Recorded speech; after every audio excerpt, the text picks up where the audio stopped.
This is a crazy hack for people with digital products or international services-based businesses.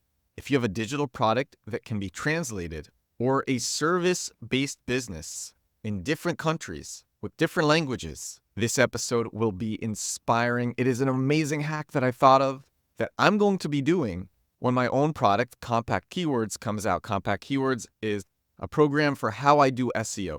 It shows the way that I do bottom of funnel search engine optimization, gives the templates I use, everything that I use to do it, and exactly how I do it. And when this product is out, I'm so excited to do this hack. Oh, e-commerce too. This is a hack for both SEO and for video, so I'm pretty pumped about it. I got to give some background on this. So the background is Google is prioritizing user-generated content in search. This means content that is created by people, not companies, and especially content that gets a lot of comments. And this includes video from TikTok, YouTube Shorts, and Instagram Reels. So if you're making short form mobile video, short form vertical video that's coming out on Instagram Reels, TikTok, YouTube Shorts, all of these, then your content could be prioritized in search if it gets a decent amount of comments. I discovered this because I ranked with brand new pieces of content that was created less than 24 hours before. I ranked 2 times on the front page of Google in 48 hours with this new content. And both times it was in the top position.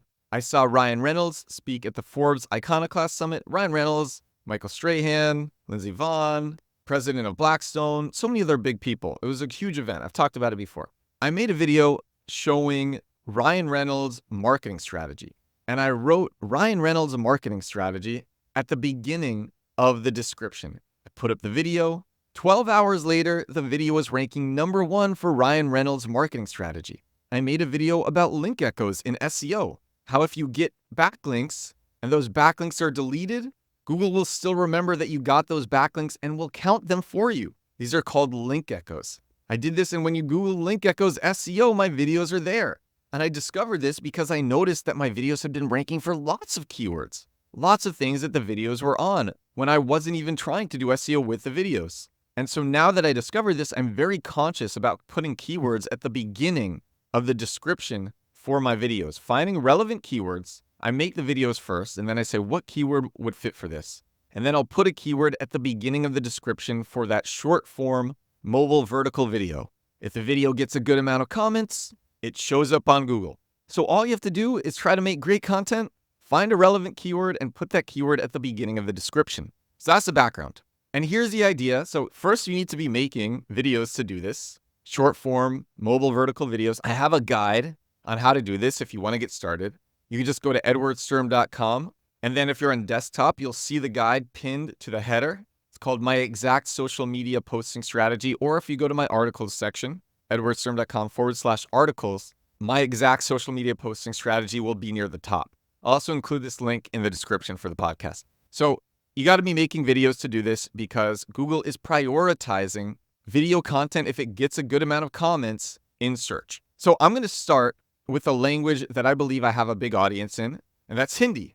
I'm always looking at who is commenting on my videos, who is viewing my videos, who is following me, and I notice a lot of people who have Hindi in their descriptions and bios. So I will start with Hindi as a language, and then I will use more languages. German is another big one. Spanish. My biggest language, of course, is English. But there are all these other languages that are big too. But there's a reason, which I'll get to in a little bit, about why this is such a crazy hack.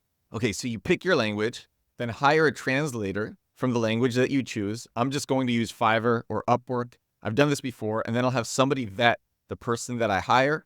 In 2018, me and my friends, we launched the first play-to-earn game in crypto, and it was immediately successful. It blew up. It went viral, and it was going so viral, and crypto is international. I said, we should translate this into a lot of other languages. And I hired so many translators from Fiverr in so many different languages. And the landing page was translated in so many different languages. And I would see all these different people coming into our chat, into our Telegram chat with so many different languages. And they would say they were using the translated versions of the website.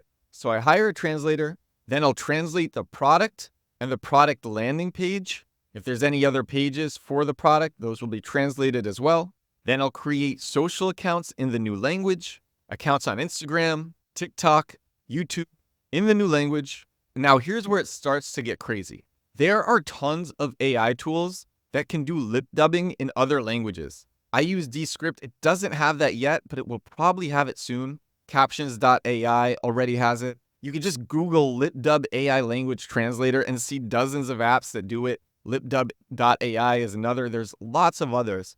And these tools use AI to clone your voice and change the way your mouth is moving to make it look like you are speaking this other language. So I will have the translator who translated the product page oversee this to make sure the translated captions are correct. All of my videos, which I'm already making, will come out in Hindi and then the other languages that I choose. Then I have the keyword and the description that I write, the SEO description and the keyword. Those are translated as well. The keyword in the new language is put at the beginning of the description, and the description is in that new language. So here is why this is a crazy hack. First of all, and most importantly, SEO is way less competitive in languages that are not English. A lot of people don't know this. SEO is so much easier in languages that are not English. English is the hardest market. It's the most lucrative market and the hardest market. But I'm already making the video. I'm already making the content. So the extra work is minimal since the content is already made. And I get to grow a brand in a new language. And this is also not as competitive as English. English is the most competitive market for pretty much everything. So I'm doing SEO in a new language, which is way less competitive. I'm growing a brand in a new language, again, way less competitive than English. And the extra work is minimal since the content is already made.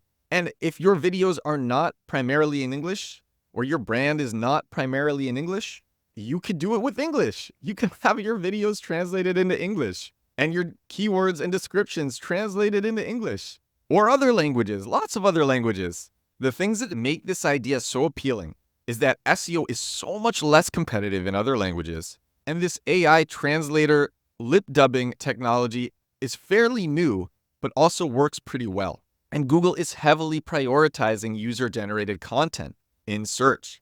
To give another example, Reddit, I think, had number 80 in terms of market share on Google 1 year ago. So in terms of the companies that had market share on Google, 1 year ago, Reddit was at 80. And now 1 year later, Reddit is at 5, number 5. It has the 5th largest market share on Google. So to summarize the idea, this would be great for people with digital products or e-commerce or international services-based businesses that can be in other languages. Google is prioritizing user-generated content, even video from TikTok, YouTube Shorts, and Instagram Reels. You put the keyword at the beginning of your description. You have to add a long description. It doesn't have to be that long. A few paragraphs should do. You're making videos to do this. You can see my guide for how to get started. That's in the description for this podcast. Pick a language which you believe you have a big audience in. Get a translator, translate the product and the product page, create social accounts in the new language, use one of these AI lip dubbing tools, which makes it look like you are actually speaking in that language, have the keyword and the description translated, and that's it. You're doing SEO in other languages which are less competitive than English if you're already making English videos, growing a brand in other languages, and the extra work is minimal since the content is already made. So that's the idea. I am hyped about this. I'm going to be doing this, and I hope you do it too. Very excited about this idea. All right, I got to go. I have a red-eye flight back to Europe in a couple of hours. Lots of stuff that needs to be done before then. And when I talk to you tomorrow, I'm going to be wildly underslept. It's going to be hilarious. So thank you so much for watching. Thank you so much for listening. This is episode 366 of my daily digital marketing podcast, and I will talk to you again tomorrow. Bye now.